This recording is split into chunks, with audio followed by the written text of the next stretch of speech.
할렐루야.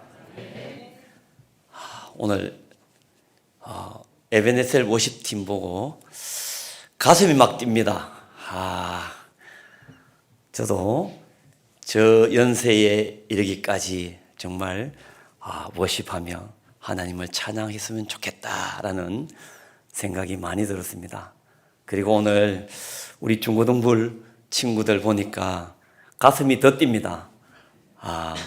지금 우리 중고등부 친구들 보면은 가슴 뛰는 우리 성도님들 없습니까? 많죠? 바로 우리 중고등부 교사로 불렀다는 하나님의 신호입니다. 아멘 하시면 좋겠습니다. 정말 이 친구들을 보면은 가슴이 뜁니다. 토요일 새벽 아내와 함께 이 전촌 땅으로 달려오면서 고속도로에서 찬양을 들으며 이들 한 명 한 명의 얼굴이 막 스쳐 지나갑니다.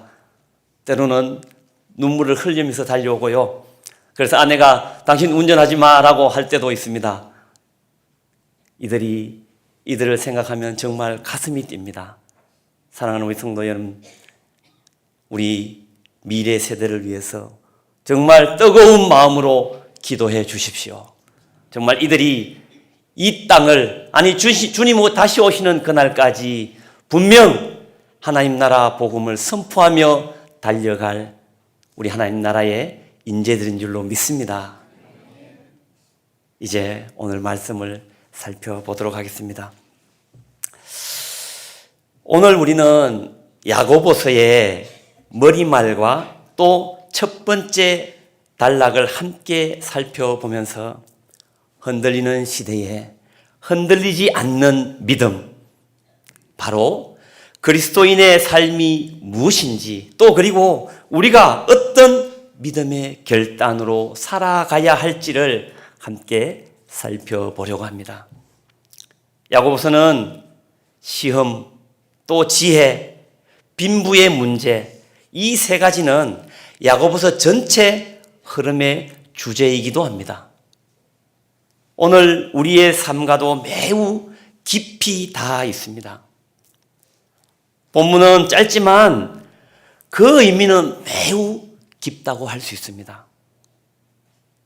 성령님께서 오늘 말씀 가운데 성도님 여러분의 믿음을 새롭게 세우심으로 다시금 믿음으로 결단과 또 삶에 적용하는 귀한 은혜의 시간 되기를 간절히 소망합니다.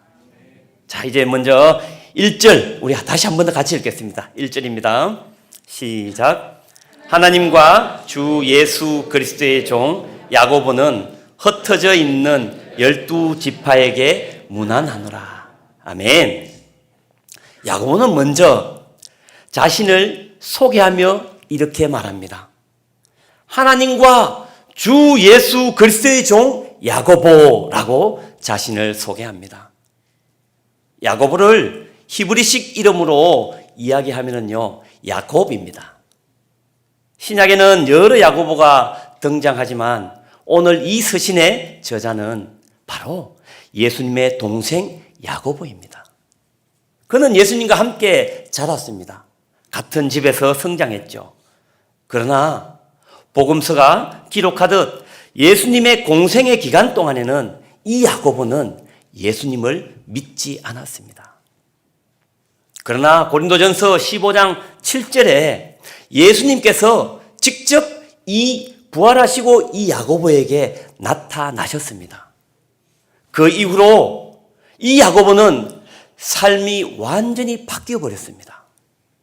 그는 부활의 주님을 만나서 회심했고 이후 초대교회에 그 초대교회를 이끄는 매우 중요한 지도자가 되었습니다. 그럼에도 불구하고 야고보는 자신의 위치나 또 혈연적 배경을 조금도 내세우지 않았습니다. 예수님의 동생이라는 특권, 또 예루살렘 교회의 지도자라는 그 권위, 어떤 명예도 드러내지 않았습니다. 그는 오직 자신을 둘러서 주 예수 그리스도의 종이라고 부릅니다. 성경적 종은 자신의 자유를 내려놓고 주인의 뜻에 절대적으로 순종하는 사람입니다. 야고보는 자신의 생각과 주장 또 그리고 권위를 앞세우지 않고 오직 하나님의 뜻을 전하는 종의 마음으로 이 서신을 기록한 것입니다. 야고보가 스스로 이렇게 고백한 이유는 단 하나입니다. 그에게 가장 중요한 정체성은 혈연이나 명예가 아니라 하나님과의 관계였던 것입니다. 사랑하는 성도 여러분, 이것이 바로 우리 신앙의 출발점이 되어야 합니다. 나는 누구인가? 이 질문 앞에 우리는 세상에서 성공이나 지위를 떠올리기보다 나는 예수 그리스도의 종입니다 라는 고백, 이 고백에서 우리의 신앙이 시작되고 이 고백에서 삶의 방향이 정해지고 이 고백 위에 우리의 믿음이 바로 세워질 줄로 믿습니다. 예수님을 주님으로 고백하는 자리에서 다시 신앙을 바로 세우는 축복의 기림을 믿습니다. 또 야고보는 수신자를 분명하게 밝힙니다. 흩어져 있는 12지파라고 분명히 이야기합니다. 야고보는 이 편지를 로마의 억압으로 인해서 여러 곳으로 흩어져 있는 성도들, 바로 디아스포라에게 보냅니다. 오늘 우리에게 비추어 본다면요, 고난과 그리고 시련 가운데 있는 성도, 또 직장과 가정, 관계의 현실 속에서 신앙을 지키기 어려운 성도들에게 말하고 있는 것입니다. 따라서 오늘 우리 모두에게 주시는 하나님의 메시지인 것입니다. 그리고 2절인데요. 2절 한 번 더 같이 읽겠습니다. 시작.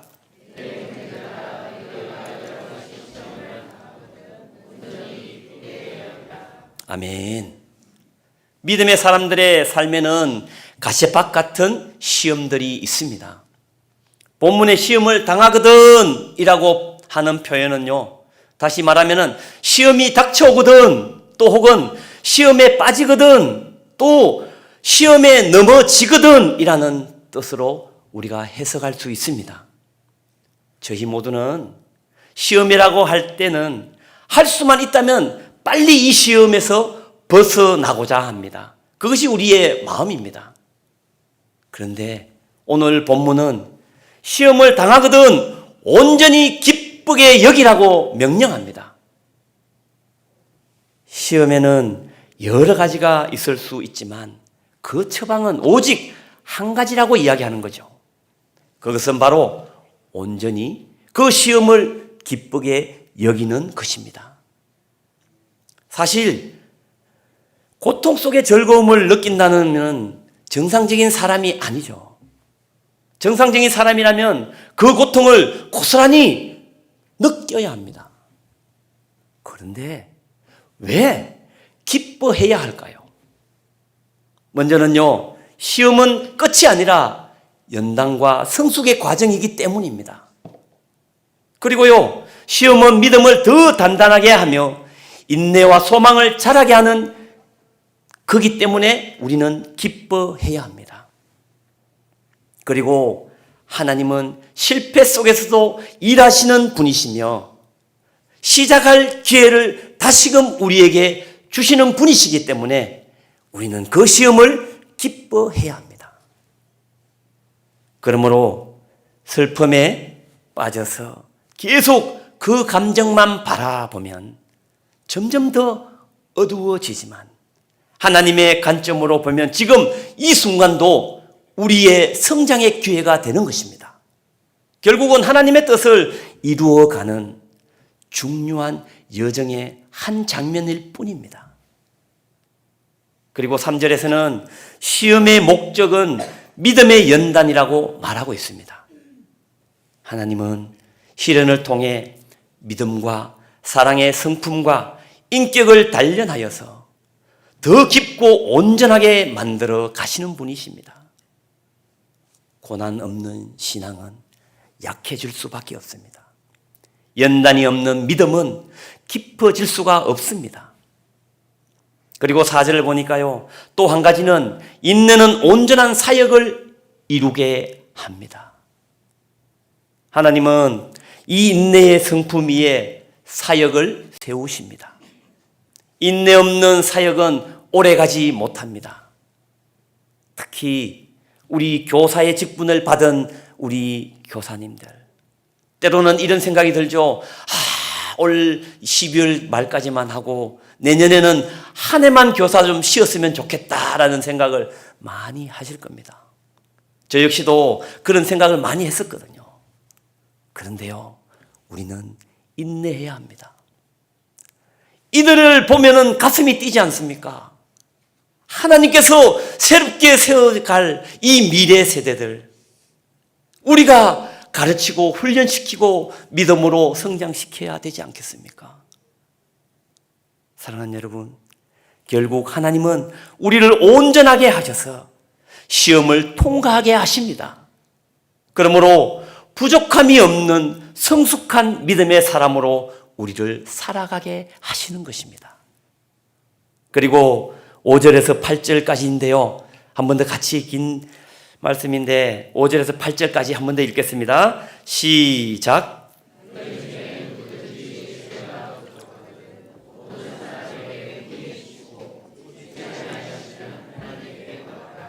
그리하면 주시리라. 오직 믿음으로 구하고 조금 더 의심하지 말라. 의심하는 자는 마치 바람에 밀려 요동하는 바다 물결 같으니 이런 사람은 무엇이든지 주께 얻기를 생각하지 말라. 두 마음을 품어 모든 일에 정함이 없는 자로. 아멘. 사랑하는 여러분, 야고보는 시험을 만난 성도에게 가장 먼저 지혜를 구하라고 권면합니다. 여기서 말하는 지혜는 단순한 똑똑함이나 많은 경험을 이야기하는 것이 아닙니다. 시험을 하나님의 눈으로 바라보라고 그 상황을 분별하며 기도할 줄 아는 영적인 능력입니다. 이 지혜는 사람의 노력과 경험으로 얻어지는 것이 아닙니다. 바로 오직 하나님께서 우리에게 주시는 선물인 것입니다. 그렇다면 왜 성도에게 지혜가 필요할까요? 성경이 말하는 인내는 아무 말 없이 참고 억누르는 수동적인 참음이 아니라 시험을 당하고 있는 가운데 하나님께 지혜를 구해 지금 무엇을 해야 하는지, 무엇을 내려놓아야 하는지, 무엇을 기다려야 하는지를 분별하는 적극적인 순종이기 때문입니다. 지혜 없이 참기만 하면 마음이 병들고 결국 그의 감정이 폭발하지만 지혜를 얻으면 힘써 극복할 일은 극복하고 돌아갈 길은 돌아가고 기다릴 일은 하나님을 바라보며 기다릴 수 있다는 것입니다. 야고보는 또한 시험의 진짜 문제는 지혜가 부족한 것 자체가 아니라 하나님께 구하지 않는다는 마음, 즉 기도하지 않는 태도를 말하고 있습니다. 그래서 그는 지혜를 주시는 하나님의 성품을 먼저 알려줍니다. 그것은요, 모든 사람에게 후히 주시고 꾸짖지 아니하시는 하나님께 구하라, 그리하면 지혜를 주시는 분이라고 말씀하고 있습니다. 하나님께 구하는 것은 성도만이 누리는 특권입니다. 지혜는 믿음으로 구하는 자에게 반드시 주어집니다. 그렇다면 지혜를 구하는 기도는 어떤 마음으로 해야 할까요? 야고보는 명확하게 이야기합니다. 오직 믿음으로 구하고 조금 더 의심하지 말라. 이 말씀은요, 기도한 내용만을 믿으라는 말이 아니죠. 지혜를 주시는 하나님의 성품을 믿고 구하면 주신다는 약속을 신뢰하라는 뜻입니다. 사실 하나님이 어떤 분이신지 아는 만큼 우리의 기도는 흔들림 없이 굳건해집니다. 반대로 의심하는 자의 모습은 어떠합니까? 야고보는 의심을 바람에 밀려 요동하는 바다 물결에 비유합니다. 바람 방향이 바뀌면 물결도 이리저리 흔들리듯 의심하는 마음도 상황과 환경에 따라서 쉽게 흔들리게 된다는 것이죠. 의심은 언제든 방향이 바뀌는 불안정한 마음입니다. 이런 사람에 대해서 성경은 분명하게 말합니다. 이 사람은 무엇이든지 죽게 얻기를 생각하지 말라라는 것이죠. 야고보는 이러한 마음을 두 마음을 품은 자라고 부릅니다. 예배당 안에는 하나님을 신뢰하는 것 같다가도 그 예배당 안에서는 하나님을 신뢰하는 것 같이 느껴지지만 세상에 나가면 세상의 방식을 더 의지하는 양다리 신앙, 분열된 마음을 의미합니다. 이 사람은 판단이 흐려지고 기도도 흔들리고 삶의 모든 영역에서 방향을 잃고 맙니다. 하나님의 지혜는 뛰어난 머리나 기도의 양으로 주어지는 것이 아닙니다. 하나님을 의지하는 온전한 믿음의 마음 위에 주어지는 것입니다. 그러므로 시험을 통과하기 위해서는 세 가지를 점검해 봐야 합니다. 첫째는요, 나는 지혜의 부족함을 인정하는가? 그리고요, 나는 하나님께 진심으로 구하고 있는가? 그리고 마지막으로 나는 믿음으로 구하고 있는가? 아니면 두 마음을 품고 흔들리고 있는가? 사랑하는 성도 여러분, 기도는 입술로 하는 것이 전부가 아니라 어떤 마음으로 하나님께 나아가느냐가 더 중요합니다. 시험 속에서 믿음으로 지혜를 구하는 성도에게 하나님은 반드시 후히 주시며 꾸짖지 않으시며 지혜를 주시는 분이십니다. 그러므로 주저하지 말고 하나님께 구하십시오. 마태복음 7장의 말씀처럼 구하라 그리하면 주시리라. 이 하나님의 약속을 신뢰하는 믿음의 기도가 저와 우리 성도님들의 삶, 또 참된 인내와 승리를 이루게 할 줄로 믿습니다. 그리고 9절에서 11절인데요. 한번 같이 읽겠습니다. 시작.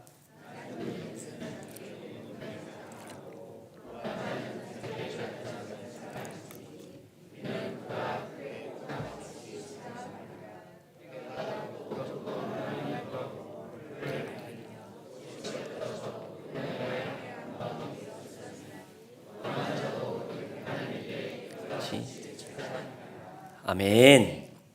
만일 우리의 인생에서 의인은 항상 형통하고 풍족하고 또 악인은 늘 고난을 겪고 궁핍하다면 사실 어느 누구도 시험에 빠지지 않을 것입니다.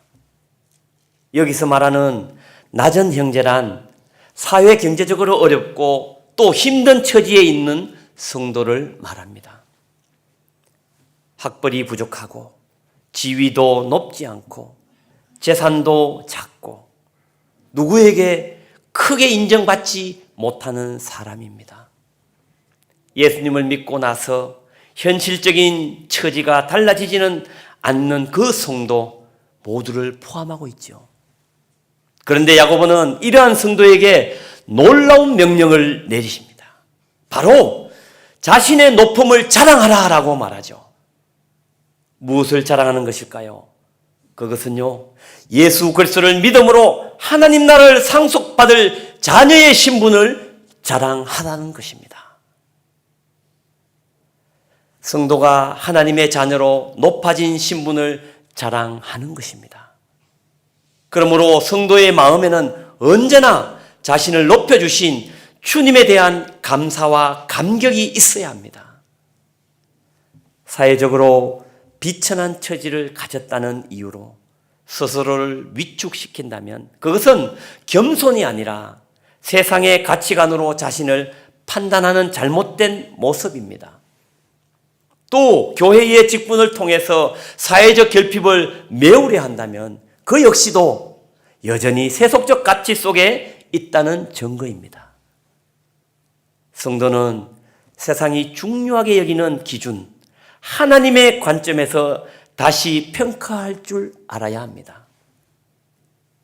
부족한 학벌, 초라한 직업, 적은 재산이라 할지라도 성도는 그리스도 안에서 하나님의 자녀, 또 형제라 불린다는 사실 하나만으로 이미 가장 높은 존재가 되었습니다. 이 자체가 바로 우리의 자랑인 것입니다. 그리고 야고보는 가난한 형제에게만 말하지 않습니다. 이번에는 부한 형제에게 자기의 낮아짐을 자랑하라고 명령합니다. 여기서 부한 자는 경제적으로 풍족하고 또 사회적으로 성공한 성도를 말합니다. 그런데 하나님은 그들에게 부유함을 자랑하지 않으시고 오히려 낮아짐을 자랑하라고 말합니다. 부는 잠깐 피었다가 사라지는 풀의 꽃과 같다고 이야기하죠. 부는 잠깐 우리에게 정말 드러내고 싶은 그러한 부지만은 오늘 말씀에서는 바로 풀과 같은 꽃이라고 이야기합니다.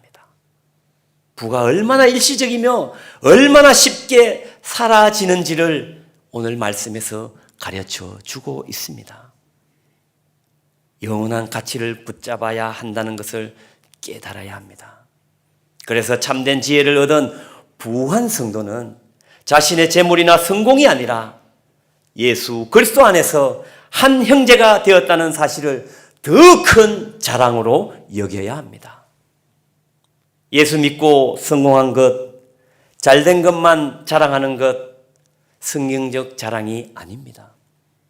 오히려 믿음 때문에 이런 것, 정직하게 살다가 손해본 것, 하나님의 자녀답게 살다가 당한 불이익, 그 낮아짐이야말로 성도가 하나님 앞에서 자랑해야 할 일들입니다.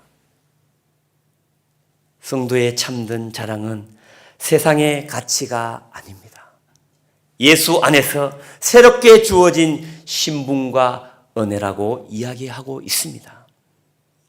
그리고 본문 11절 말씀은요, 해가 뜨고 뜨거운 바람이 불면 풀이 말라 꽃이 떨어지고 그 아름다움이 사라지는 모습을 통해 부 자체가 아니라 부한 사람이 얼마나 갑작스럽고 철저하게 세잔할 수 있는가를 강조하고 있습니다. 세상은 어느 시대나 부유함을 성공과 복으로 여겨 더 많이 소유하고 더 많이 높아지기 위해서 끊임없이 애써왔지만은 성경은 오히려 부함이 성도를 더 큰 시험으로 이끌어 간다고 경고하고 있습니다.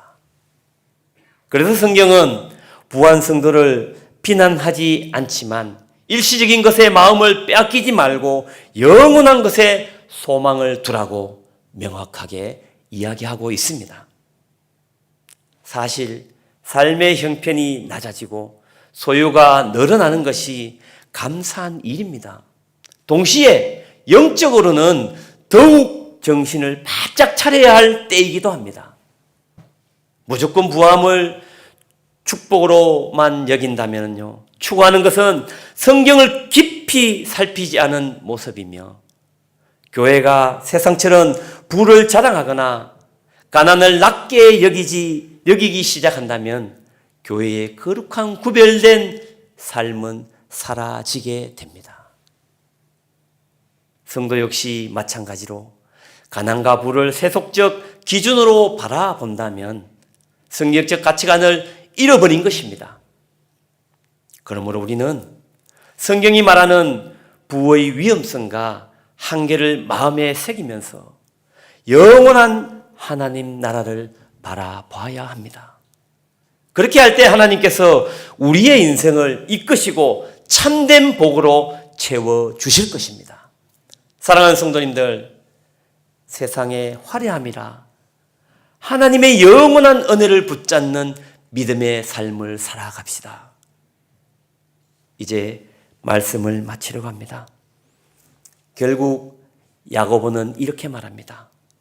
흩어진 성도들아, 인생의 형편과 상황 때문에 흔들리지 말고 하나님이 주시는 지혜와 믿음으로 흔들리지 않는 성도가 되라라고 말하고 있습니다. 오늘도 하나님께서 우리를 그 자리로 부르십니다. 시험의 한가운데서 지혜를 구하고 믿음으로 인내하며 세상의 기준이 아니라 하나님이 주신 정체성으로 살아가라고 말씀하고 있습니다. 이 하나님의 말씀에 귀 기울이며 흔들리는 시대 속에서 흔들리지 않는 믿음의 삶을 살아가는 우리 사랑하는 성도님 모두가 되시기를 우리 주님의 이름으로 축복합니다.